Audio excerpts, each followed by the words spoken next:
উচ্চ মাধ্যমিকের পরীক্ষা দিয়ে বাড়ি ফিরে ঘরে ওড়নার ফাঁস দিয়ে আত্মঘাতী পরীক্ষার্থী। মৃতা পরীক্ষার্থীর নাম কবিতা কুমারী রাজাক। দুর্গাপুরে কোক ওভেন থানার অন্তর্গত দেশবন্ধু কলোনির সংলগ্ন ঘুষিকডাঙ্গা এলাকার বাসিন্দা।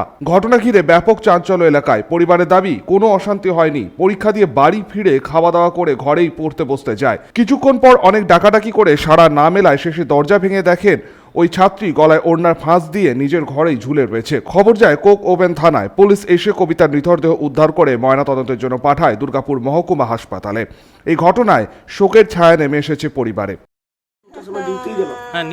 আমি কিছু জানি না, আমার ওইখানে ফোন গেল যে এমনি এমনি কেস আছে, আসো। কি হয়েছে, কি খবর পেলেন?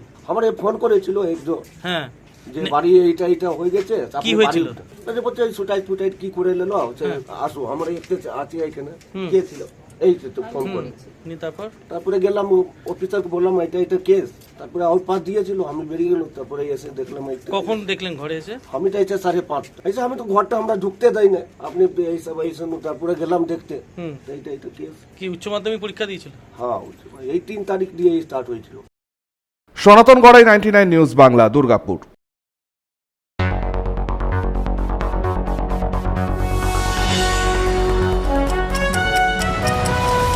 আপনারা দেখছেন 99 নিউজ বাংলা।